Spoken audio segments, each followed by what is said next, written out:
الله الرحمن الرحيم الحمد لله وحده والصلاة والسلام على من لا نبی بعدہ۔ اسلامی سال کا تیسرا مہینہ ربیع الاول مبارک مہینہ ہے۔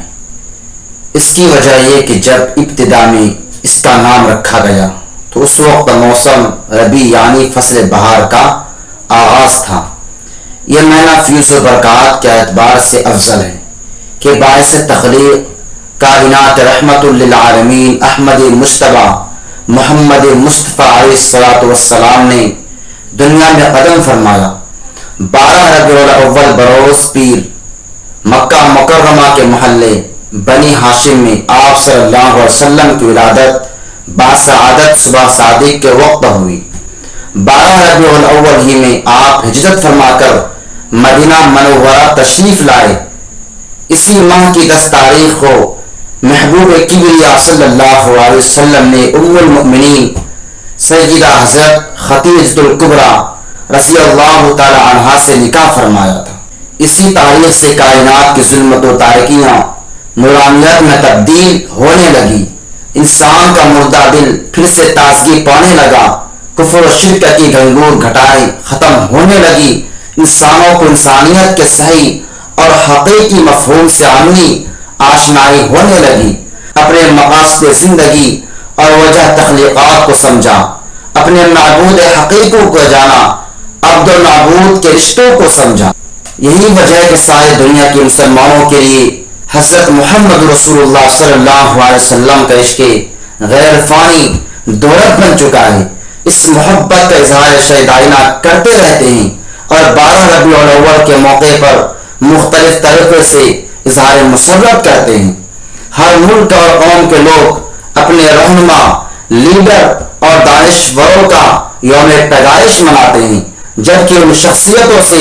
فائدہ کسی ایک ملک یا ایک قوم کو یا کسی ایک خطے کو یا کسی ایک خاص نظریات مکتب کو ہی ہوتا ہے، مگر یوم پیدائش پر خراج عقیدت ضرور پیش کرتے ہیں۔ یہاں اس ذات گرامی کے یوم پیدائش کی بات اور خراج عقیدت پیش کرنے کا معاملہ ہے، جو ہر انسان، جانور، پرندے، چوپائے، پیڑ پودے اور ہر چیز کے نبی ہے۔ سب کا وجود ان کے طفیل ہے، سب کو ان سے برابر کا فائدہ ہے۔ وہ تمام انسانوں کے نبی، کائنات کے تمام اشیاء کے لیے رحمت ہی رحمت، ان کو سب سے پیار ہے۔ انہوں نے جو بتایا سب کے لیے، جو کیا سب کے لیے، جو ان کی باتوں کو مانا، ان کی باتوں پر چلا، ان کے طریقوں کو اپنایا، اس کو دنیا کی ہر بھلائی مل گئی اور آخرت کی سرخروئی بھی مل گئی، اللہ کی خوشنودی بھی مل گئی۔ پھر ایسے عظیم محسن، ایسے پیارے نبی جن سے بڑھ کر اللہ کے سوا کوئی نہیں،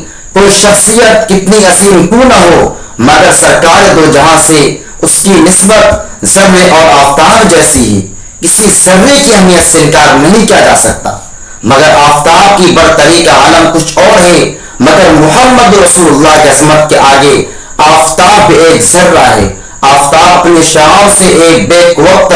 زمین کا نصف حصے کو روشن کرتا ہے، مگر نبی کریم کی زوفشانی، ان کی علم و حکمت، نبوت و رسالت کی روشنی زمین ہی نہیں ہر عالم کے ایک ایک ذرے پر پڑ رہی ہے۔ 12 ربیع الاول کی تاریخ انسانی تاریخ کا عظیم ترین دن ہے۔ اس دن کو شایان شان طریقے سے خراج عقیدت پیش کرنے کے ساتھ ساتھ پورے انسانی برادری اور انسانیت کو دنیا و آخرت کی بھلائی کے حسین طور طریقوں کو نبی کریم صلی اللہ علیہ وسلم کی سنتوں کے آئینے میں گزارنا چاہیے۔ تمام مسلمانوں کو اس دن کی اہمیت کا احساس کرتے ہوئے ایک نئے جوش و جذبے کے ساتھ مشغول ہو جانا چاہیے۔ اس تاریخ کے تمام جلسوں اور اجتماعات میں سرکار دو عالم صلی اللہ علیہ وسلم کے سماجی، سیاسی،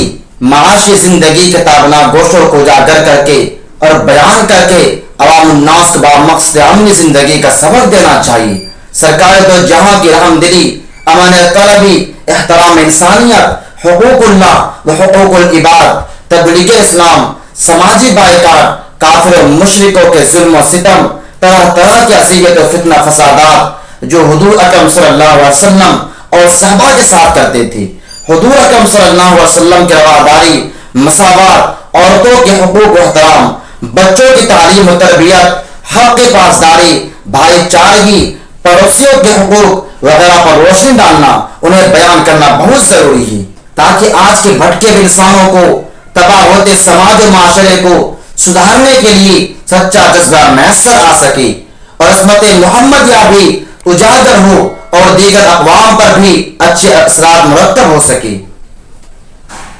تاکہ آج کے بھٹکے ہوئے انسانوں کو، تباہ ہوتے سماج و معاشرے کو سدھارنے کے لیے سچا جذبہ میسر آ سکے اور عظمت محمدیہ بھی اجاگر ہو اور دیگر اقوام پر بھی اچھے اثرات مرتب ہو سکے۔ ہر مسلمان خاص سے عوام تک کی ذمہ داری اور عقیدت و محبت کا تقاضا ہے کہ اپنے آپ کو رسول پاک کی سنتوں کے سانچے میں ڈھالنے کا عزم مصمم کر لے اور ہر منزل پر، ہر موقع پر ان سنتوں کے عملی تفسیر بن کر سامنے آئیں، دل و زبان اور عمل میں یکسانیت پیدا کرے، ریاکاری اور نام و نمود سے بچے، خلوص الیت کو اپنائیں، صبر و استقلال کا دامن ہاتھ سے نہ چھوٹے، اپنی صورت و شکل وساقتہ کو اسلامی تہذیب کا آئینہ بنائیے، ہاتھ پاؤں اور زبان سے کسی کو اذیت نہ دے، کسی بھی غریب ناچار مجبور کی مقدور بھر مدد کرے، مظلوم کی حمایت، حق کی پاسداری کرے، علماء کرام، حفاظ کرام، مساجد کے اماموں کی عزت و احترام کرے، تعلیم کو عام کرنے پر بھرپور حصہ لے، اچھی اور نیک باتیں بلا جھجک مگر شفقت و احترام کے ساتھ دوسروں کو بتائیے، اختلاف انتشار سے بچنے اور بچانے کی پوری کوشش کرے، دینی اسلامی کتابوں کا مسلسل مطالعہ کر کے علم میں اضافہ کرے، بے حیائی، بے پردگی اور عریانیت سے احترام لازم رکھے، اولاد کو دینی تعلیم دے، جہاں کہیں رہے، جس مجلس میں رہے، جس سوسائٹی میں رہے، ایک سچے مسلمان بن کر رہے اور اسلامی تعلیمات اور آداب و اخلاق کی عملی اور زبانی تبلیغ میں کسی قسم کی ہچکچاہٹ محسوس نہ کرے۔ حضور اکرم صلی اللہ علیہ وسلم کے مکی زندگی اور مدنی زندگی اگر سامنے رہے تو تمام مسائل حل ہو جائیں گے۔ اللہ تعالیٰ تمام مسلمانوں کو نیا عزم، نیا حوصلہ اور امنی جذبہ عطا فرما کر سنت رسول پاک صلی اللہ علیہ وسلم کا آئینہ بنائیے۔ آمین ثم آمین، وما علینا الا البلاغ۔